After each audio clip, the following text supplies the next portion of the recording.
Je te remercie de me retrouver sur Sinian Stories pour ce nouveau tirage en cette fin de journée.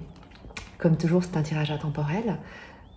J'ai déjà fait une guidance ce matin, j'espère qu'elle t'aura parlé. J'ai eu quelques retours et je remercie les personnes qui m'ont partagé la résonance qu'elle a eue et avec des mots qui m'ont énormément touchée. Vraiment, je suis très très heureuse. Et j'avais envie de regarder simplement en se laissant porter par les cartes. Quelle est la problématique en fait qui est la tienne au moment où tu auras ce tirage, la question qui te préoccupe, vraiment ce qui te tient à cœur, ce à quoi tu penses, qui occupe tes pensées. Il peut s'agir de quelque chose de vraiment d'anodin, de joyeux, où tu te demandes comment ça va se passer, quelque chose de plus difficile peut-être, je ne sais pas. Ce sont tes guides, l'univers, Dieu, selon tes croyances, qui va te guider, t'inspirer, te parler. Avant toute chose, ta propre sagesse intérieure qui va résonner ou pas. Donc si ce tirage n'est pas le tien, tu le ressentiras. Pense toujours à une chose, c'est que peut-être qu'il y a... si tu restes malgré tout sur la vidéo, je t'en remercie véritablement. Si ce que tu entends te plaît, mais ne te parle pas pour autant de ta propre situation, peut-être que tu es appelé à être l'intermédiaire, que les informations, les messages, la guidance qui est partagée à travers une vidéo que tu auras regardée, en fait te servira à toi-même être un soutien, un guide, un conseiller, à apporter un peu plus de paix, d'harmonie, peut-être de joie à quelqu'un qui est dans la situation que tu auras peut-être reconnue après coup. Donc laisse-toi inspirer par ce qui te parle, conserve ce qui te plaît pour peut-être le proposer autour de toi. Et quoi qu'il en soit, fais preuve de discernement. Tu es seul maître de l'expérience que tu fais de ta vie. Les guidances, les vidéos, les cartes sont avant toute chose des outils de communication, de matérialisation des énergies, et elles sont simplement là pour te simplifier la réception de la vérité qui est déjà à l'intérieur de toi, de ce que tu peux déjà percevoir, mais peut-être que qui n'affleure pas encore à ta conscience. Trêve de bavardage. J'aime beaucoup te parler en fait, je trouve toujours dommage de ne pas t'entendre en retour. J'espère en tout cas que tu as du plaisir à suivre ces tirages. On va prendre le tarot soufi que j'adore parce qu'il a vraiment une vibration extrêmement bienveillante, sage. Il y a comme une volonté d'enseignant à travers ce tarot, c'est-à-dire que les messages sont vraiment très... il y a une réelle volonté d'entrer en communication, de transmettre, de permettre aux personnes d'aller de l'avant, de comprendre, de mettre en lumière. Et c'est vraiment ça que j'apprécie. On va demander donc au tarot soufi l'information concernant la problématique qui est peut-être la tienne, peut-être celle de quelqu'un que tu aimes, auprès de qui tu pourrais être un soutien. On va faire sauter les cartes pour laisser évidemment à l'énergie, à Dieu, à l'univers, te parler. Quelle est la problématique? Pardon, mais je rigole, mais je ne rigole pas. Quelle meilleure problématique, ou en tout cas, quelle meilleure définition d'une problématique qu'un 10 de bâton? On va la préciser, même si elle se suffit presque à elle-même. Comme tu le vois sur cette carte, le 10 de bâton, c'est le fardeau. D'un point de vue tout à fait matériel, pragmatique, concret, c'est un sentiment d'accablement, de porter sur ton dos tout le poids du monde, d'avoir du mal presque à te lever le matin, peut-être, de ne pas voir le bout de la journée, d'être épuisé avant même de commencer par tout ce qu'il te faut porter sur ton dos, comme tu le vois, tout ce qu'il te faut transporter, de ne pas voir la fin de la montagne que tu as appelée à gravir, d'avoir l'impression de porter un âne mort sur ton dos. J'aime bien cette expression, je ne sais pas si tu la connais, mais il y a vraiment de ça avec le 10 de bâton. C'est ta problématique, c'est un épuisement. C'est vraiment un épuisement et à la fois un immense courage, une détermination, une volonté d'aller de l'avant, envers et malgré tout, coûte que coûte, quoi qu'il en coûte presque. Et le 10 de bâton nous parle également d'arriver au bout d'un cycle difficile. Peut-être pour toi la question de comment sortir de quelque chose de véritablement lourd à porter. À nouveau, si tu consacres le temps qui est le tien et qui est extrêmement précieux à regarder une vidéo, une guidance, je pense que le 10 de bâton est bien là pour nous dire que cela aura un sens, puisque c'est que tu dois véritablement avoir quelque chose de très lourd sur tes épaules. Si ce n'est pas ton cas ou le cas de quelqu'un qui t'est proche ou à qui tu penses, eh bien peut-être que ce n'est pas encore, pas ton tirage ou plus ta situation. Mais si tu restes en notre compagnie, en ma compagnie, eh bien tu es évidemment la bienvenue, le bienvenu. N'hésite pas, ça me fera plaisir évidemment d'avoir ton retour. On va demander toujours au tarot mythique par rapport à quoi, en tout cas quelle est la précision par rapport à cette difficulté d'existence, cet accablement, ce poids, cette lourdeur. Quel est ce que tu n'arrives pas à déposer peut-être comme fardeau, l'aide que tu ne reçois pas ou que tu ne demandes pas, et parce que tu penses que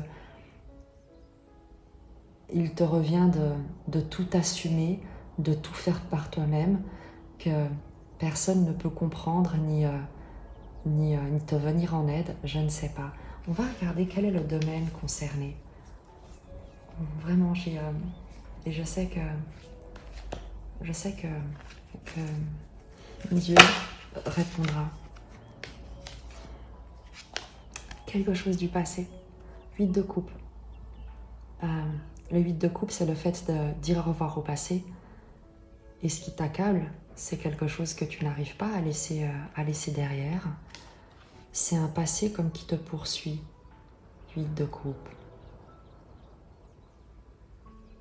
Ou ta question, ta problématique, c'est comment justement tourner la page, comment aller de l'avant, comment quitter une situation qui est terminée. On est ici sur quelqu'un qui continue à porter un fardeau d'une situation qui est déjà terminée, que tu as déjà quittée ou qui t'a déjà quitté.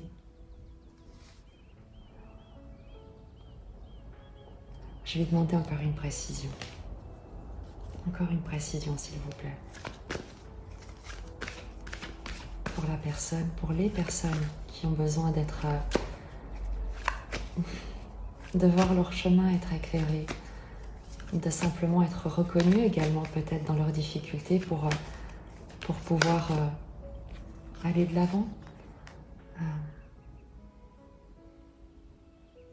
Avant de retourner la carte, vraiment je te laisse, je pense que c'est important d'y aller doucement.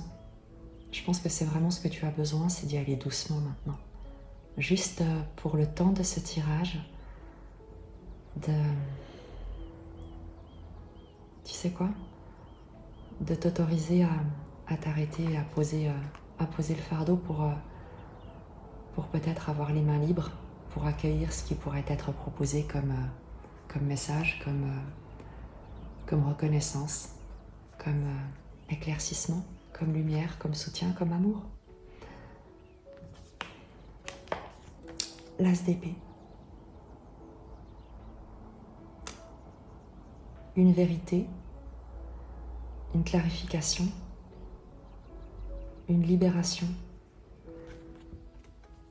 À nouveau, je pense que c'est un tirage général et le but c'est qu'il parle autant à des personnes qui ont une souffrance liée peut-être à une peine de cœur, à une relation, à quelque chose de l'ordre de la famille, autant à des personnes qui ont eu une difficulté ou en tout cas une problématique, un accablement, quelque chose d'extrêmement difficile et pénible d'un point de vue professionnel. On verra. Je pense que de toute manière, au fur et à mesure, on aura ça a un sens. Sinon, pourquoi est-ce que je ne sais pas? Parce que si c'était d'ordre professionnel, on aurait eu du denier, par exemple, qui serait sorti.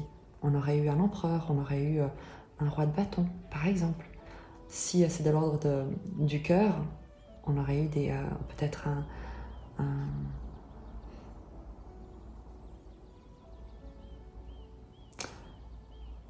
roi de coupe, une reine de coupe, un as de coupe, ce genre de choses.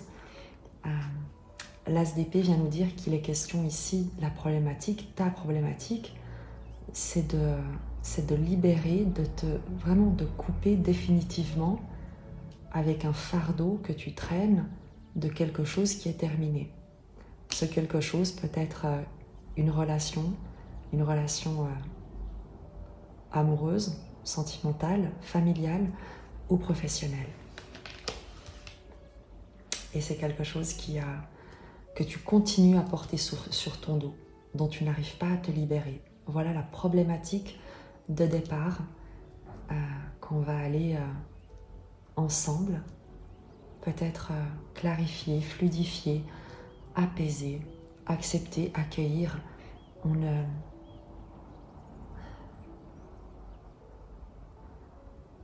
C'est pas pour rien. C'est pas pour rien que tu continues à porter. C'est pas parce que ça te fait plaisir. C'est pas parce que ça te met en joie. C'est pas parce que tu y prends plaisir que tu continues à porter cette situation, ce fardeau, c'est pas une douleur, mais ce poids sur ton dos. On peut parler également, tu vois, le 10 de bâton, par exemple, c'est un burn-out dans le domaine professionnel, par exemple. Et si tu n'arrives pas à t'en libérer, il n'y a aucune culpabilité à avoir. Il n'y a pas à te culpabiliser, à te flageller, à te dire que tu ne fais pas les choses comme il faut ou que c'est de ta faute. Bien au contraire, il y a une raison et la raison est souvent une loyauté, tu sais, un engagement, un sens des valeurs, un sens moral qui te condamne toi-même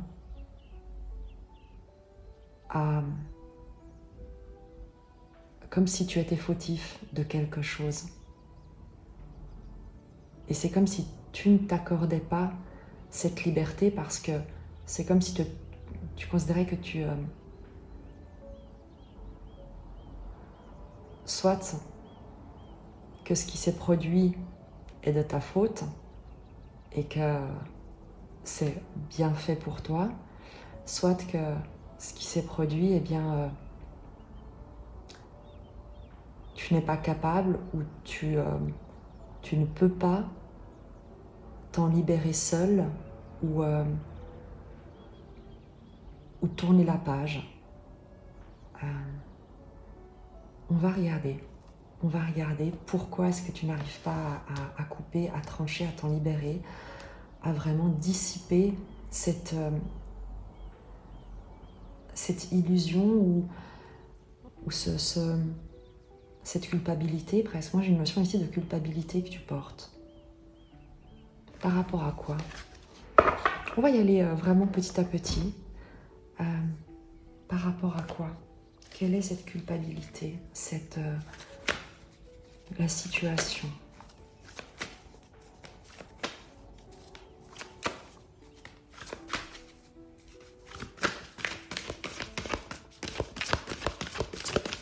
Quel est le lien? Qu'est-ce qui t'attache? Quel est le fardeau, ces 10 bâtons que tu n'arrives pas à poser? C'est en lien à quoi? Quelle est l'influence en fait?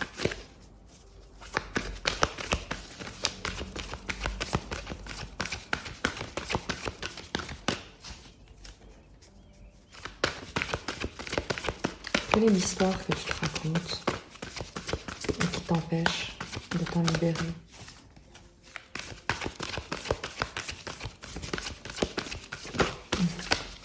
Le tarot réfléchit, j'adore ça.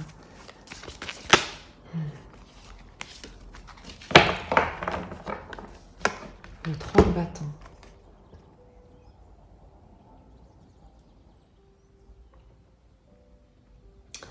L'éloignement. Le 3 de bâton. Le 3 de bâton, c'est l'exploration, les horizons nouveaux, le fait d'attendre quelqu'un ou quelque chose, que quelqu'un ou quelque chose arrive.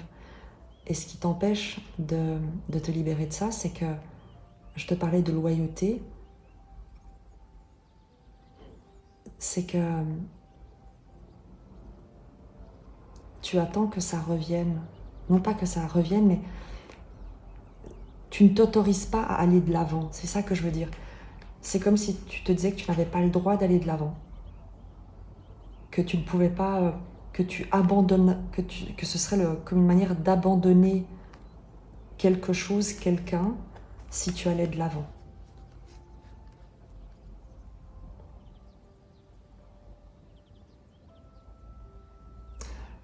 Il y a une culpabilité vraiment, hein, parce que le 3 de bâton, c'est également la concrétisation, si tu veux, une forme de réussite, de mise en œuvre. Et en fait, c'est comme si tu ne t'autorisais pas ces nouveaux horizons, tu ne t'autorisais pas cette liberté, tu ne t'autorisais pas à te proposer autre chose, parce que ce serait comme si tu abandonnais quelqu'un, quelque chose, que tu laissais quelqu'un derrière toi.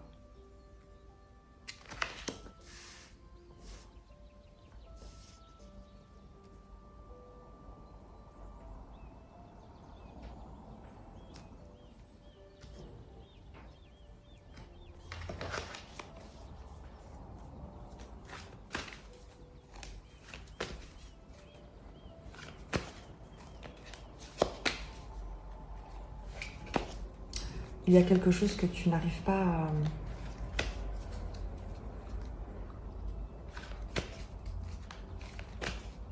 à quitter.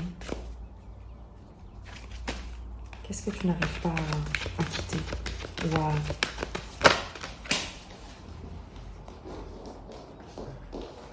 Il y en a 3 qui sont tombés. 9 d'épée. La papesse. Le 8 de bâton.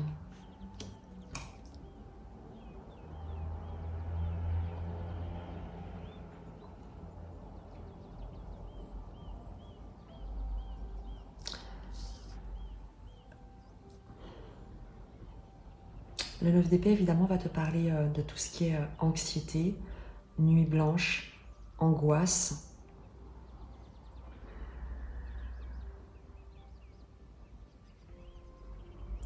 Tu n'arrives pas à accepter ou à quitter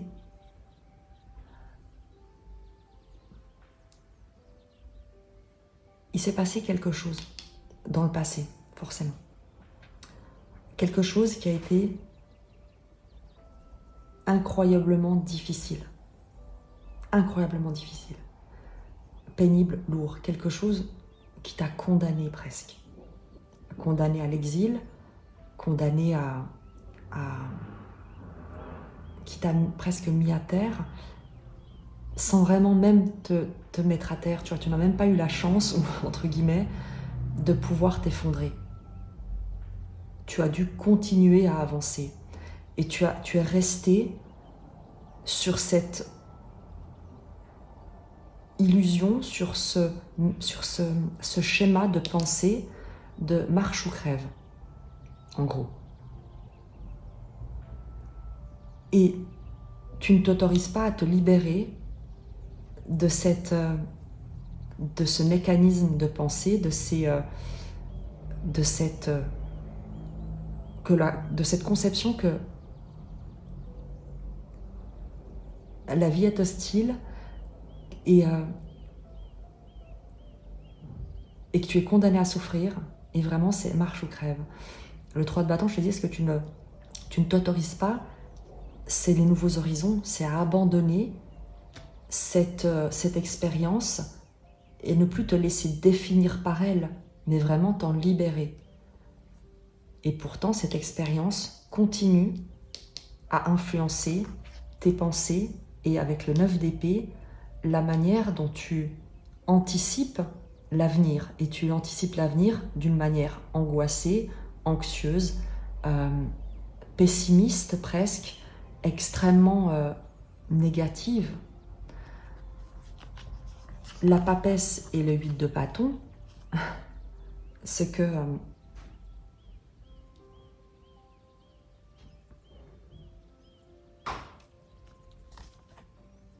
nous disent que tu ne fais pas confiance, ou alors tu n'es pas réceptif avec la papesse aux messages, aux intuitions, aux énergies qui te parviennent pourtant et qui t'invitent, qui t'encouragent, qui te disent d'aller de l'avant, que l'horizon est ouvert, le chemin est dégagé, que le passé est terminé. Et regarde bien le personnage qui se tient la tête, qui a les mains presque sur ses yeux, qui est recroquevillé. Il n'est pas en état, il n'est pas réceptif à la papesse, à sa sagesse, à son intuition, à la sagesse intérieure, à la sagesse de son cœur, qui pourtant ne cesse, 8 de bâton, de lui parler. C'est là que se joue le nœud du problème, en fait. Pourquoi ta problématique actuelle, c'est que tu es tellement angoissé à cause d'une expérience du passé qui a été, c'est pas nié, c'est pas contesté, ça a été extrêmement difficile, et ça t'a presque poursuivi pendant longtemps. Avec un 10 de bâton, on ne parle pas de mois, on parle presque d'années. Et pourtant, c'est quelque chose qui est terminé. 8 de coupe, la page est tournée. Tu n'y es plus. C'est une situation qui est finie. Et pourtant, tu continues à porter. Et ce que tu continues à porter t'angoisse et tu anticipes l'avenir d'après cette expérience du passé. Là où il t'a demandé de t'en libérer complètement pour comprendre qu'il y a un tout nouvel horizon que tu peux t'autoriser, auquel tu peux t'attendre, qui lui-même n'attend que toi. Et tant et aussi longtemps que tu es dans cette peur, dans cette... tu sais, le problème avec l'angoisse, est-ce que tu vois les cartes? Le problème avec l'angoisse, c'est qu'elle te paralyse, c'est qu'elle t'empêche de respirer, c'est qu'elle prend tout, elle s'enroule autour de toi comme un linge mouillé en plein hiver. Et il y a l'idée de ne plus oser bouger pour éviter d'entrer en contact avec cette surface. Et l'anxiété, l'angoisse a quelque chose de très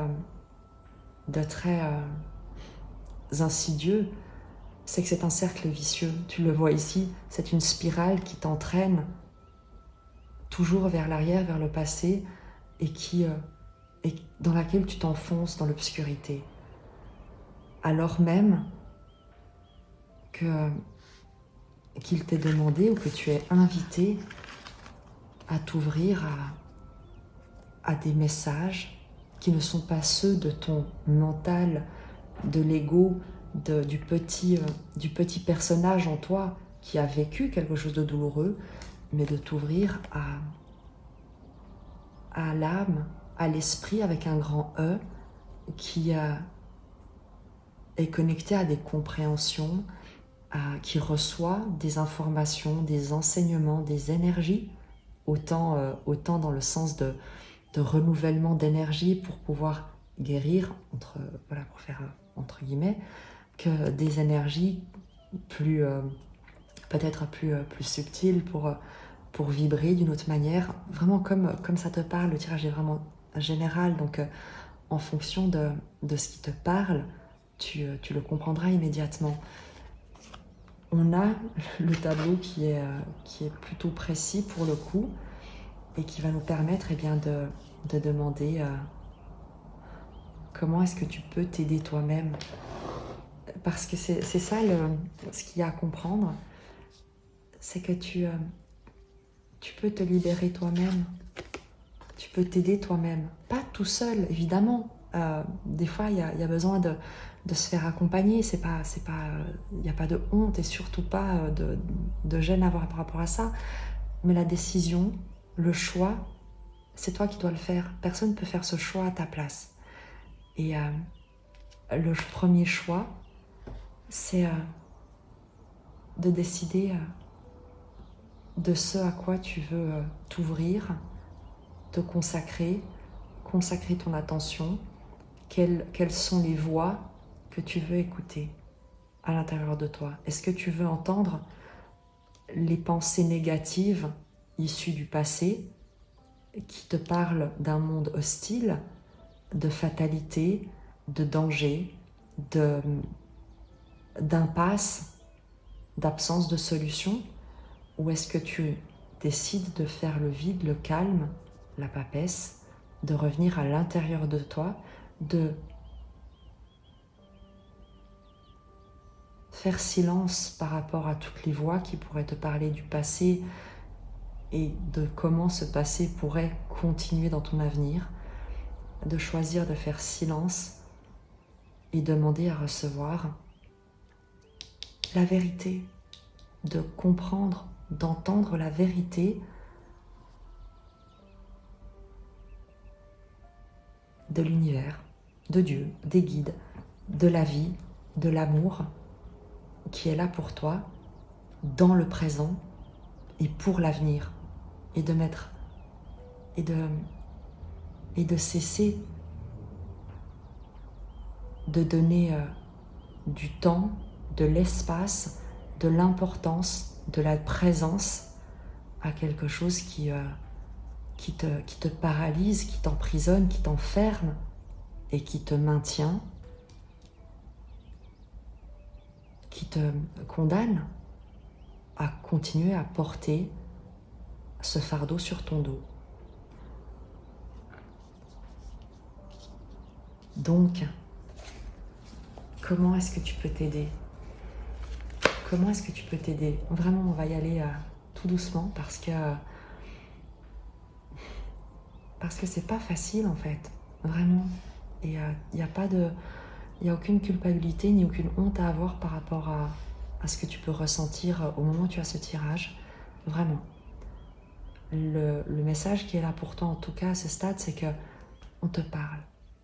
Pas moi, pas forcément moi. Je ne suis peut-être que là pour te rendre sensible à ces énergies qui ne demandent qu'à te parvenir pour chasser toutes ces angoisses, pour t'emmener ailleurs, droit de bâton, que là où tu crois te trouver, que là où tu crois être bloqué, condamné. Comment est-ce que tu peux t'aider, entre guillemets? Comment est-ce que tu peux t'aider?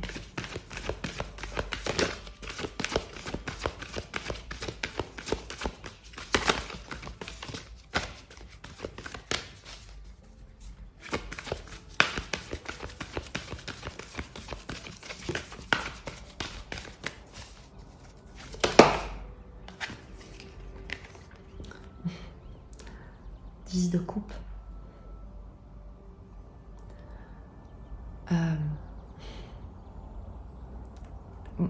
moi, ça me parle complet. Enfin, c'est une évidence. Et pourtant, je sais que quand tu es dans cette situation, ce que je vais te dire va te sembler naïf, inutile, bête, utopiste, de l'ordre de l'utopie. Et pourtant, essaye. Comment tu peux t'aider, c'est de croire, non pas seulement croire, mais avoir la certitude que la vie t'aime, que ce que tu as vécu de plus difficile est terminé, est vraiment terminé, que tu ne vas pas le revivre, que tu n'as pas à le porter, que tu n'es pas en train de le faire perdurer, que tu n'as pas à le faire perdurer. Le 10 de coupe, c'est l'harmonie. C'est la contemplation d'une vie immensément heureuse. La manière dont tu peux t'aider, c'est en te donnant la paix, déjà, en faisant la paix avec ce qui s'est passé, avec ce que tu as vécu, en te donnant la paix déjà à toi-même pour peut-être ce que tu n'as pas su faire, ce que tu n'as pas osé faire, ce que tu as fait peut-être et qui a eu des conséquences, peu importe. Ce qu'on te demande ici, c'est de comprendre que c'est un chemin. Parfois, on fait tous des choix qui sont plus ou moins bons, plus ou moins justes, mais on fait toujours des choix en fonction de ce qu'on sait, de ce qu'on croit être le mieux au moment où on fait ces choix, et souvent parce qu'on est influencé par des peurs, par des craintes, par un conditionnement d'éducation, peu importe. Si on savait mieux, on ferait mieux. C'est simplement ça. Ce qui peut t'aider maintenant pour t'ouvrir à cette sagesse, à cette conscience et être présent à ces nouvelles énergies, à ce changement, à cette nouvelle dynamique, à ce renouvellement et te faire justice et recevoir une justice dans des communications, dans des actions, poser des actions qui soient plus justes. 8 de bâton, c'est la justice de bâton. Donc c'est des actions aussi qui soient plus justes pour toi, pour ce vers quoi tu souhaites te diriger. Eh bien c'est de véritablement, je ne sais pas comment, et on va demander au tarot, cultiver en toi l'espérance, la certitude que la vie se joue pour ton plus grand bien, quand bien même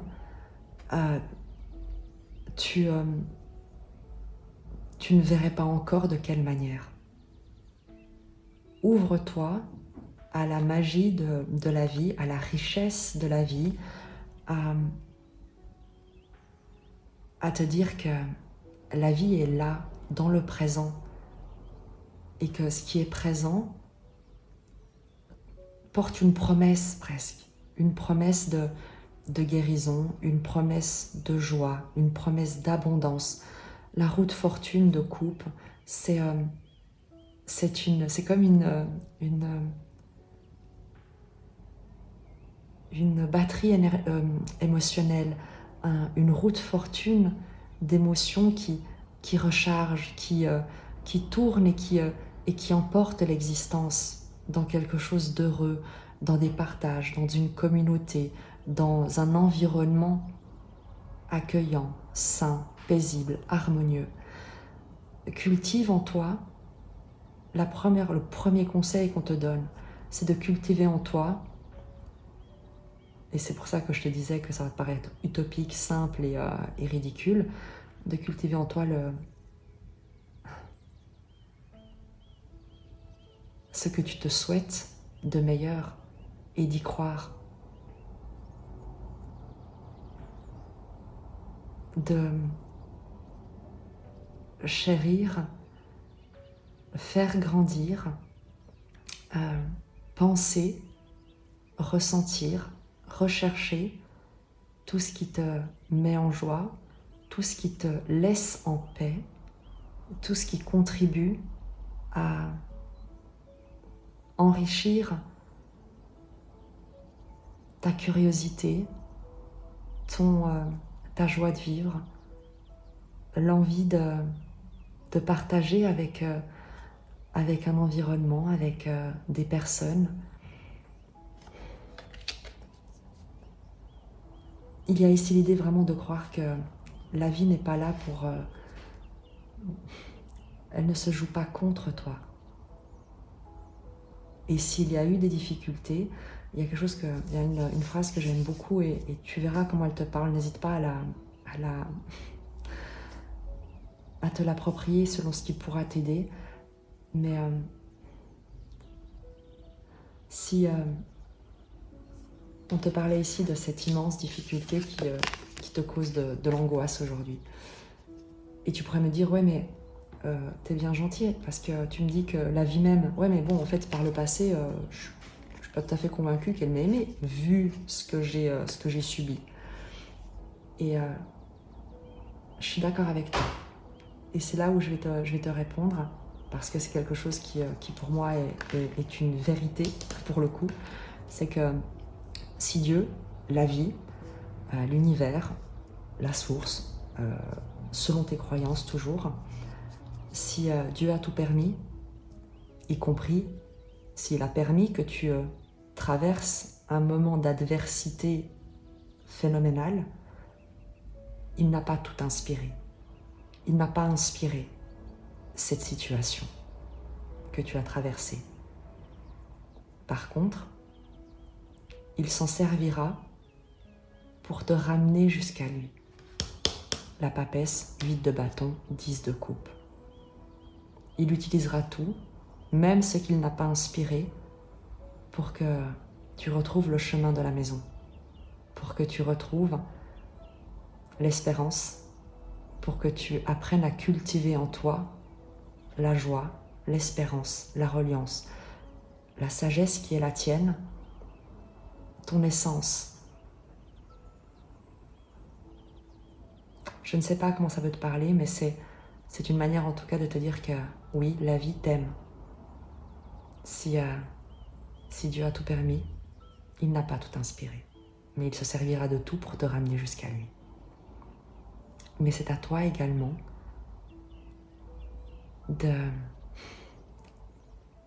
tu dois le choisir, parce qu'il ne peut pas, quand je dis il, Dieu, la vie, l'amour, selon tes croyances de nouveau, cette énergie d'amour et de lumière ne peut pas agir à ta place, ne peut pas te forcer. Tu dois faire le choix d'écouter une sagesse supérieure et non pas de croire ce que des circonstances adverses, que cette énergie d'amour et de lumière n'a pas inspiré, pourrait te raconter de qui tu es, de ce que tu mérites ou pas. Premier conseil, si on a le 10 de coupe. Te rappeler ou comprendre que la vie t'aime. Deuxième, ou en tout cas conseil complémentaire, une fois que tu auras intégré, ne serait-ce que pour essayer, ce premier conseil, comment est-ce que tu peux également faire un pas supplémentaire? Quel est le message pour que tu puisses ensuite faire un pas supplémentaire ou également en même temps que de cultiver ce beau rêve, faire un pas supplémentaire?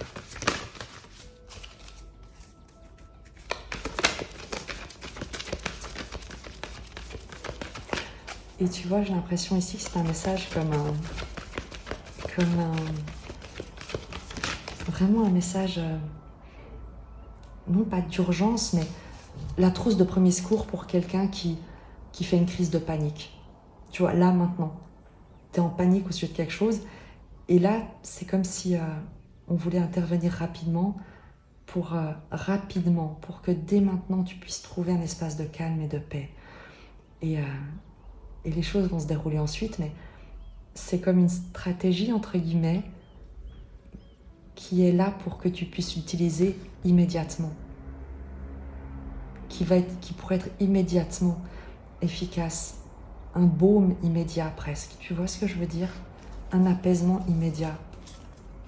Quel est le deuxième message pour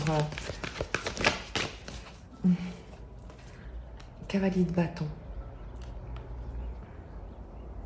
Sois audacieux. Je sais, il n'y a pas de meilleur remède contre l'angoisse que l'action, que le fait de s'élancer, d'être le cavalier de bâton. Il est audacieux, il explore, il s'élance, il prend des risques. On peut dire qu'il est téméraire, on peut dire peut-être qu'il est...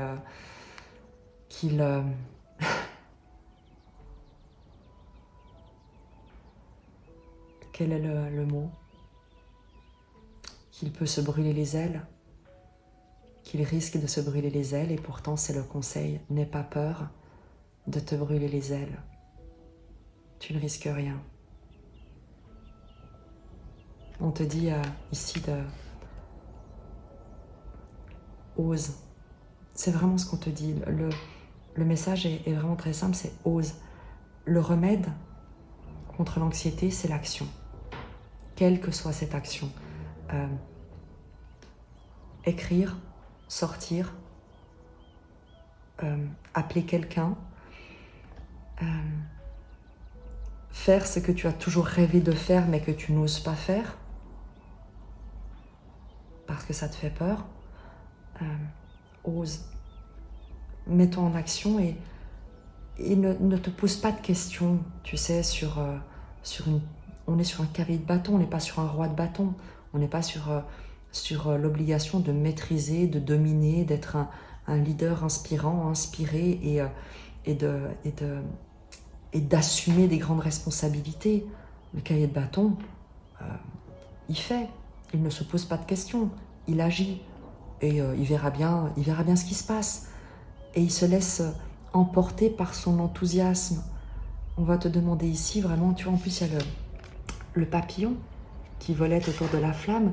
C'est l'idée vraiment de ose te brûler les ailes. N'aie pas peur de te brûler les ailes parce que tu ne seras pas brûlé par cette flamme qui t'inspire, mais au contraire guidé.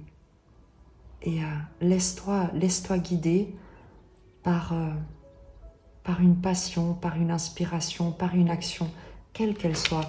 Je ne sais pas, mais il y a quelque chose ici que...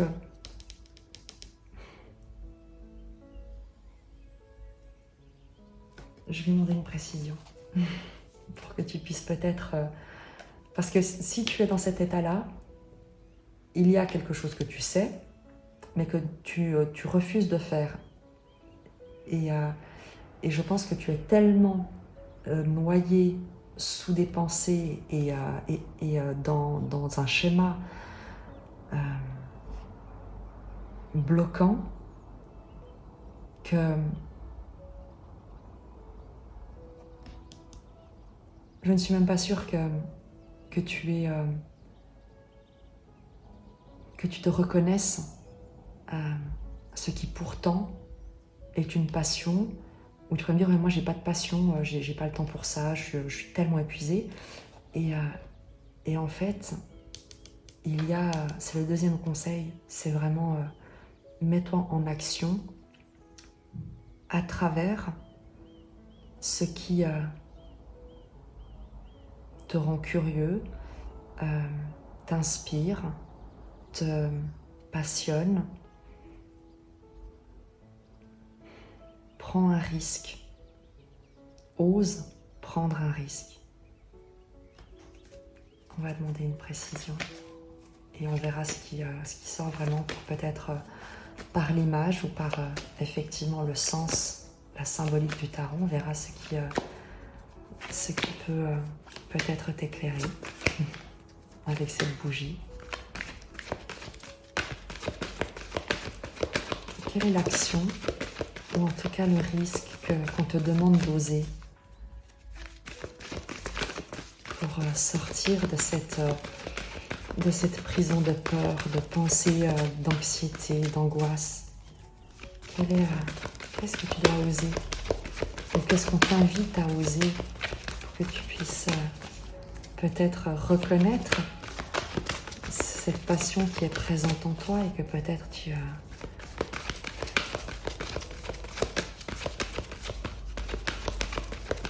reconnais pas. Le tarot réfléchit comment répondre, comment t'aider de la meilleure des façons, de la façon la plus simple, la plus immédiate.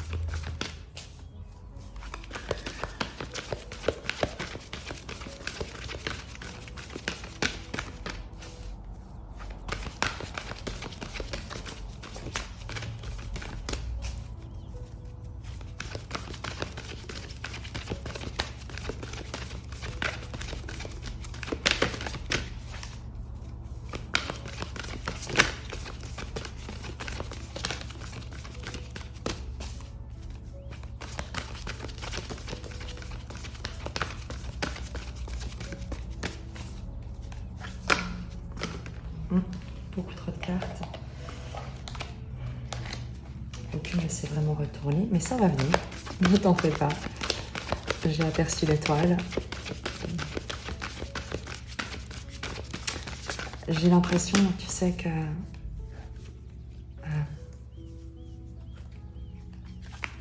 si tu es là et que ce tirage te parle, c'est déjà cette petite flamme que tu vois ici. Et peut-être que tu te laisseras emporter, je ne sais pas. Qu'est-ce que tu dois oser? Qu'est-ce que tu es invité? Parce que tu ne dois rien. Qu'est-ce qu'on te propose d'oser?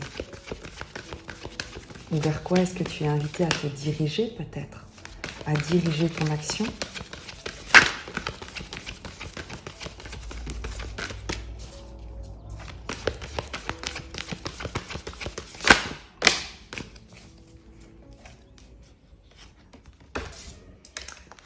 Le jugement. Regarde cette carte, peut-être que l'illustration, puisqu'à nouveau c'est un tirage général, peut-être qu'il y a quelque chose sur l'illustration qui va t'inspirer, te parler. Peut-être que tu es passionné par la musique, par exemple. On ne sait pas.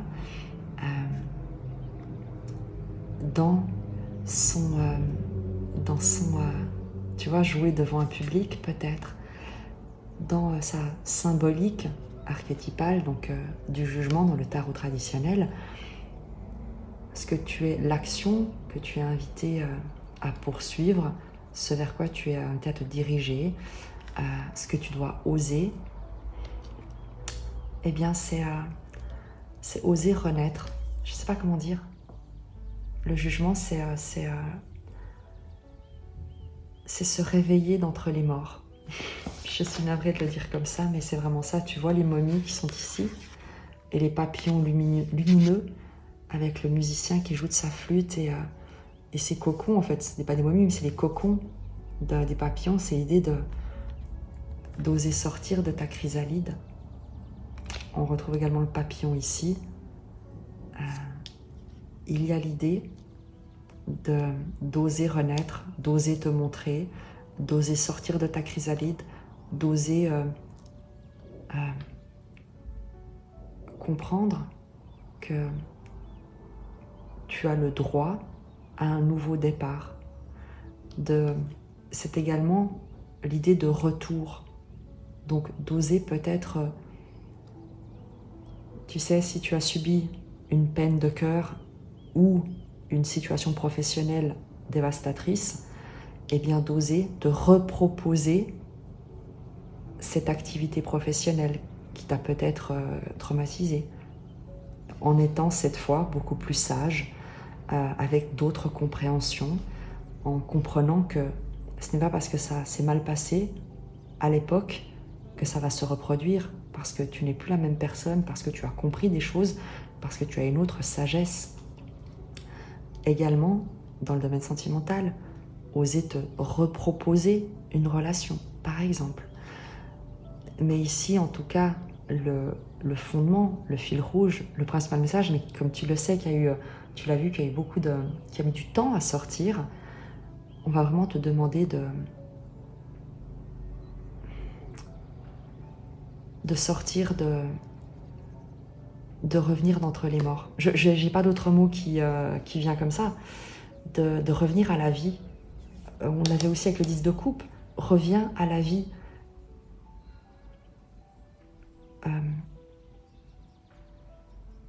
Reviens dans la lumière. Reviens à la vie. Reviens. Je ne sais pas. En plus, le jugement, c'est le retour. Et moi, ce qu'on te dit, c'est reviens. Reviens.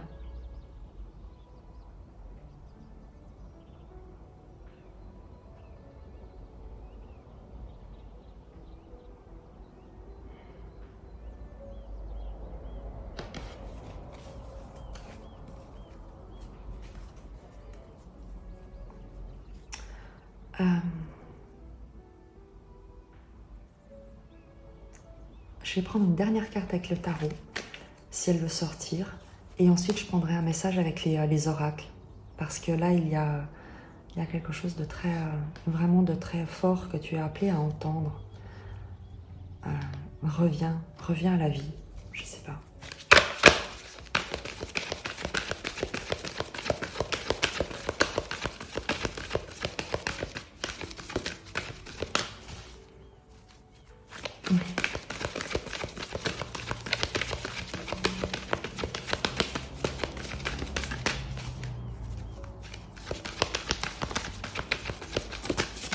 Il y a un message encore que tu dois entendre, qu'on souhaite que tu entendes, de la même manière que ce musicien joue de la flûte.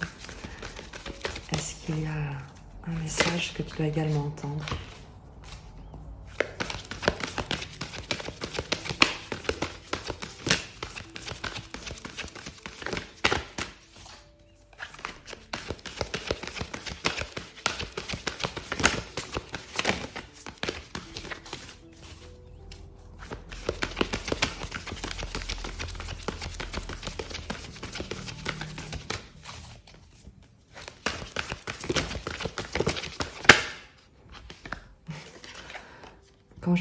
Quand je demande est-ce qu'il y a un message que tu dois entendre, on a le le valet d'épée, la fille d'épée. Le valet d'épée, c'est la communication, la nouvelle idée, la pensée. Donc oui, c'est voilà le message que tu entends, tu l'as entendu, tu es en train de l'entendre en fait.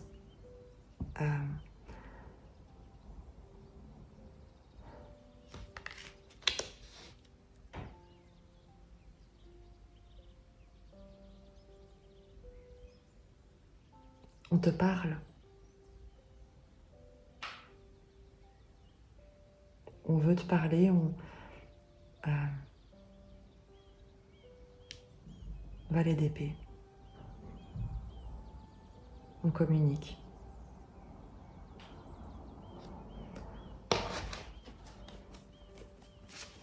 Avec le tarot, pardon, avec l'oracle, la sagesse de sorcière.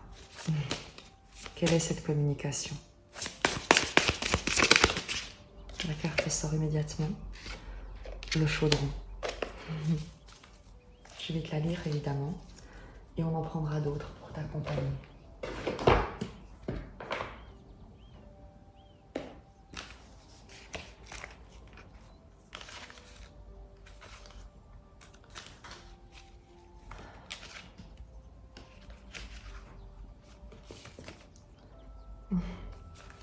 Le valet d'épée, je te l'ai dit, ce sont les communications, les nouvelles pensées et les nouvelles idées. Le chaudron te parle justement de nouvelles idées, de transmutation et de création.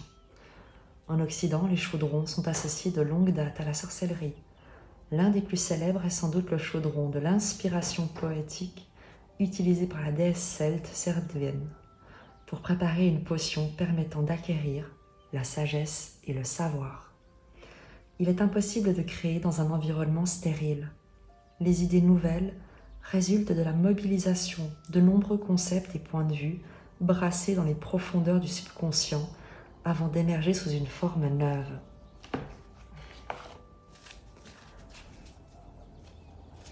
Il est temps d'abandonner des anciennes croyances pour t'ouvrir à de nouvelles pensées, vraiment.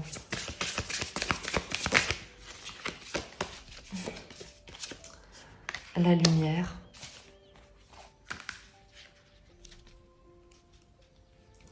Qui te parle de guidage, d'espoir et de clarté. Les sorcières n'ayant pas peur des ténèbres, elles célèbrent la lumière, non parce qu'elles appréhendent son absence, mais parce qu'elles l'apprécient sincèrement. Cette carte est porteuse d'espoir. Elle illustre une quête de clarté, une détermination mûrie. Elle nous invite à identifier les recoins sombres pour les éclairer, non pour bannir les ombres, mais pour élever et révéler brièvement ce qui s'y tapit.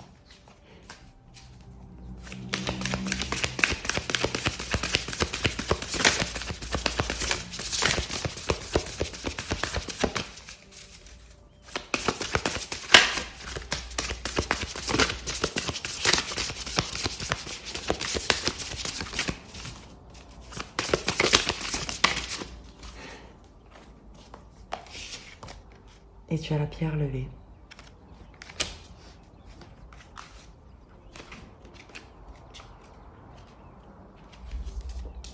Qui te parle d'endurance, de permanence et d'intemporalité. Les pierres levées font partie des plus vieux monuments de l'humanité à nous être parvenus.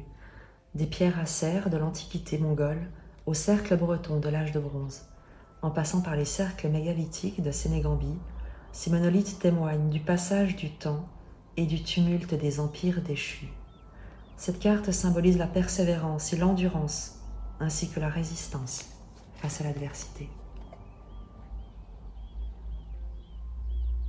On te dit vraiment de tenir bon. Ce que tu as vécu de plus difficile est terminé. Et on te demande d'en prendre conscience, de ne pas renoncer, de vraiment non pas avoir l'espoir, mais de cultiver l'espérance, la certitude que tu es en sécurité.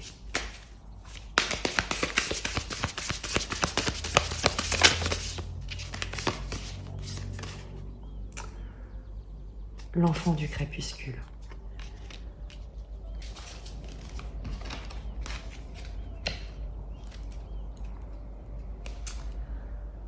Elle déambule à pas lents et réfléchit dans le vieux cimetière. Les tombes se dressent humblement parmi les grands ifs, pour la plupart dévorés par le lierre. La nuit tombe, les merles cèdent la place aux chauves-souris. L'enfant du crépuscule incarne la vision pleine et parfaite de la réalité, faite d'ombre et de lumière. La justesse de cette vision suppose l'acceptation de l'obscurité, à l'instar de l'arbre saint dont la croissance repose sur les nutriments de la terre. Plonger en nous pour affronter nos souffrances, nos peurs et nos souvenirs amers peut nous aider à retrouver force et raison d'être.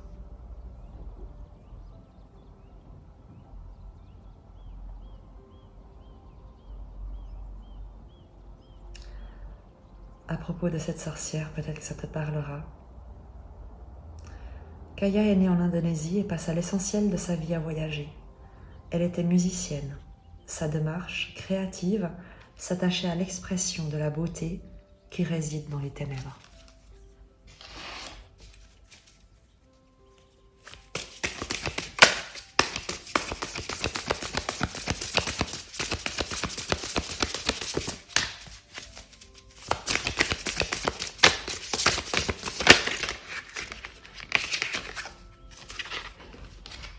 Et le bâton.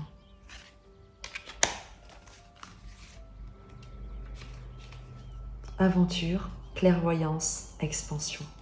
Compagnon fidèle de bien des voyageurs. On te parlait de voyage justement avec cette sorcière.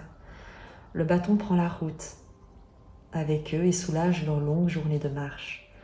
La carte du bâton évoque les joies et les bienfaits du voyage, qu'il se fasse à pied ou en esprit. Elle nous invite à envisager d'étendre nos horizons, à nous aventurer. 3 de bâton. Elle nous invite à envisager d'étendre nos horizons, à nous aventurer au-delà du connu, à oser explorer de nouveaux lieux, de nouvelles idées, en nous rappelant que rien ne nous oblige à le faire seul. Elle nous incite à considérer de nouveaux domaines d'expansion, des perspectives non encore évoquées. Tout le tirage t'invite à te risquer dans l'inconnu.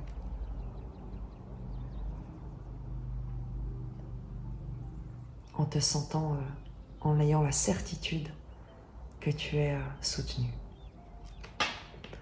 On va terminer avec un message de Rumi, pardon, pas de Rumi, d'Osho, avec le tarot de la transformation, puisque c'est ce dont il est question ici.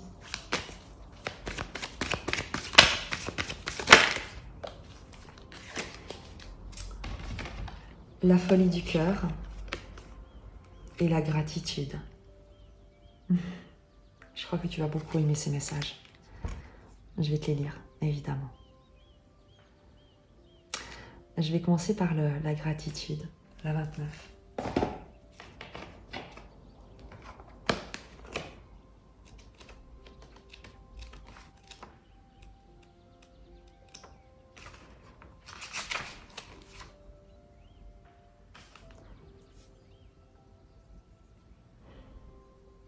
Le moment vient où l'on est capable de ressentir de la gratitude, tant pour le bonheur que pour le malheur, sans faire aucune distinction, sans faire aucun choix, mais simplement par gratitude pour tout ce qui est donné. Parce que si c'est Dieu qui le donne, il doit y avoir une raison. Ce doit être nécessaire pour notre évolution, que nous l'aimions ou non. L'hiver et l'été sont tous deux nécessaires à la croissance. Une fois que cette idée se pose dans votre cœur, chaque moment de votre vie est un moment de gratitude. Que cela devienne votre méditation et votre prière. Remerciez Dieu à chaque instant pour le rire, pour les pleurs, pour toute chose. Vous verrez alors s'élever de votre cœur un silence que vous n'avez jamais connu auparavant. C'est la félicité. L'essentiel est d'accepter la vie telle qu'elle est. En l'acceptant, les désirs disparaissent. En acceptant la vie telle qu'elle est, les tensions disparaissent. L'insatisfaction disparaît. En acceptant la vie telle qu'elle est, on se met à se sentir très joyeux et sans aucune raison. Quand la joie a une cause, elle ne dure pas longtemps. Quand la joie n'a aucune raison apparente, elle est là pour toujours. Cela arriva dans la vie d'une femme zen très célèbre. Elle s'appelait Rengetsu. Très peu de femmes sont parvenues à l'ultime vérité du zen. Rengetsu est l'une d'entre elles. Elle était en pèlerinage et elle arriva au coucher du soleil dans un village où elle se mit en quête d'un logement pour la nuit. Mais les villageois lui claquèrent la porte au nez. Ils étaient opposés au zen.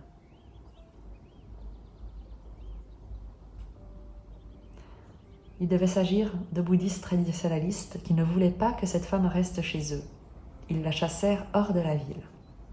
C'était une nuit froide, et la vieille femme était sans abri, et elle avait faim. Elle dut s'abriter sous un cerisier au milieu des champs. Il faisait vraiment froid, et elle n'arrivait pas à dormir. De plus, c'était dangereux. Il y avait des animaux sauvages. À minuit, elle se réveilla. Il faisait vraiment trop froid, et elle vit dans le ciel de la nuit le cerisier en pleine floraison, rayant à la lune brumeuse. Submergée par tant de beauté, elle se leva et se prosterna dans la direction du village avec ces paroles. Grâce à leur bonté, à leur refus de me loger, je me trouve sous cette floraison, en cette nuit de lune voilée. Le cœur plein de reconnaissance et de gratitude, elle remercie ces personnes qui ont refusé de l'héberger. Sans cela, elle aurait dormi sous un toit ordinaire et aurait manqué cette bénédiction, le cerisier en fleurs, le jeu de la brume sur la lune, le silence de la nuit, le silence total de la nuit. Elle n'est pas en colère, elle l'accepte. Non seulement elle l'accepte, mais elle l'accueille, elle se sent reconnaissante. On devient un Bouddha le jour où on accueille avec gratitude tout ce que la vie nous apporte. Et je te lis le second message qui est là pour toi. La folie du cœur, ou la folle sagesse de François d'Assise. Le cœur a ses raisons que la raison ne peut comprendre. Le cœur a sa propre place dans la dimension de l'être. Celle-ci ne peut pas être perçue par le mental. Le cœur est plus profond et bien supérieur au mental. Il reste hors de sa portée. Il a l'air fou. L'amour paraît toujours fou parce que l'amour n'a pas d'utilité, alors que le mental l'est. Il utilise tout, tout ce qui est il utilise tout, ce qui est la définition même de l'utilité. Le mental a des objectifs et il s'emploie à les atteindre. Il transforme tout en termes de moyens. Mais l'amour ne peut se transformer en moyen. C'est là le problème. L'amour est un but en lui-même. On trouve une certaine sagesse chez les fous et les sages se comportent toujours avec une certaine folie. Par le passé, tous les grands empereurs avaient dans leur cour un bouffon. Ils avaient de nombreux sages, des conseillers, des ministres et des premiers ministres, et toujours un fou. Pour quelle raison ?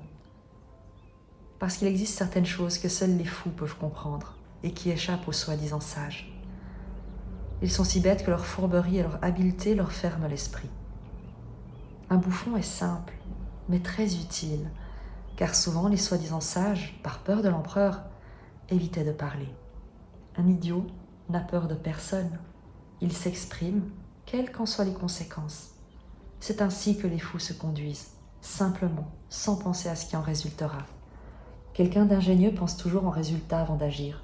La pensée vient en premier, puis l'action suit. Un fou agit. Jamais la pensée ne vient en premier.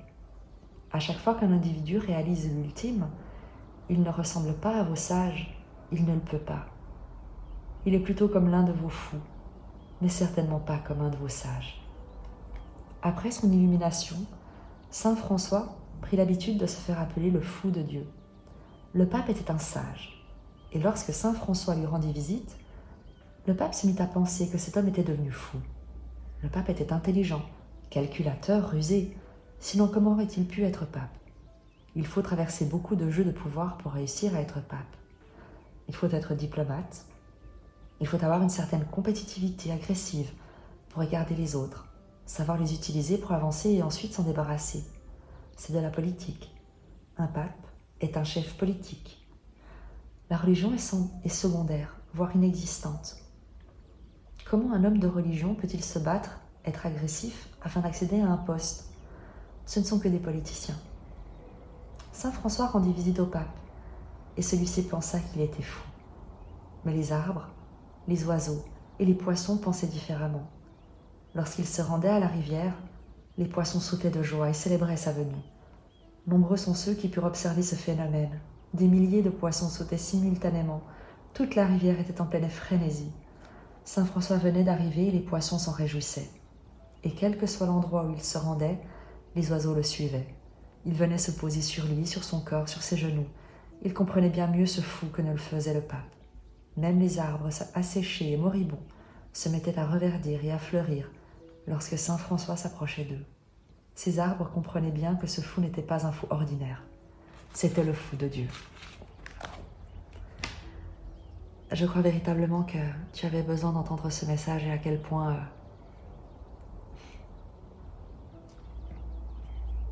tu es aimé.